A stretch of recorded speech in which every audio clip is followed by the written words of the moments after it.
আসসালামু আলাইকুম এভরিওয়ান, কেমন আছেন সবাই? আশা করি সবাই ভালো আছেন।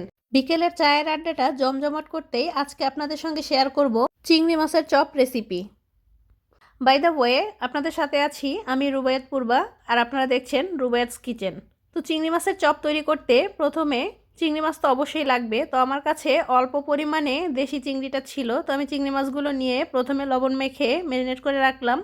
এর সাথে আমি কেটে নিয়েছি মরিচ কুচি, রসুন কুচি এবং পেঁয়াজ কুচি, আর কিছু ধনিয়া পাতা কুচি। এখন একটা মিক্সিং বলে আমি অন্যান্য উপাদানগুলো নিয়ে নিব। যেহেতু আমার ইনস্ট্যান্ট ডিসিশন হয়েছে, আমি ইনস্ট্যান্টই চপটা বানিয়েছি, তাই আমার আগে থেকে চাল ডাল ভিজিয়ে রাখা হয়নি। এই জন্য আমি বেসন আর কর্নফ্লাওয়ার দিয়েই কাজটা চালিয়ে নিব।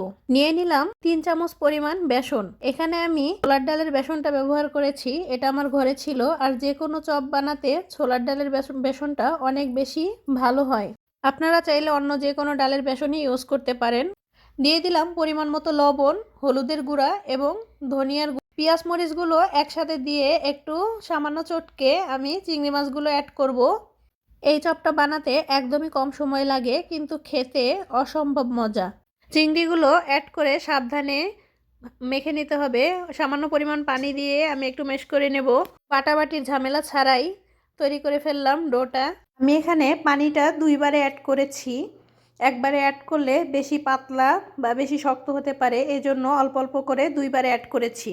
সুন্দরভাবে মেখে নিয়ে আমি 5 মিনিট মতো রেস্টে রাখবো। আর এদিকে আমি চুলায় তেলটা গরম হতে দিব। তেল গরম হয়ে গেলে আমি প্রতিটা সাইড 2 মিনিট করে মিডিয়াম লো আঁচে ভেজে নিয়েছি। আশা করি ভিডিওটি আপনাদের ভালো লেগেছে। যদি ভালো লেগে থাকে তাহলে প্লিজ চ্যানেলটি সাবস্ক্রাইব করুন, ভিডিওতে লাইক করুন এবং এই মজার রেসিপিটি ফ্রেন্ডস অ্যান্ড ফ্যামিলির সঙ্গে শেয়ার করুন। আমি রান্নার অনেক ইজি টিউটোরিয়াল দিয়ে থাকি। যদি আপনাদের রান্না সম্পর্কে কোনো প্রশ্ন থাকে আপনারা কমেন্ট করুন, আমি কমেন্টের উত্তর দিব। এই তো আমি সালাদ কেটে নিয়েছি, এখন গরম গরম পরিবেশন করব। আজ এই পর্যন্তই, দেখা হবে নতুন কোনো ভিডিওর সাথে। টিল দেন সবাই ভালো থাকবেন। আল্লাহ হাফেজ।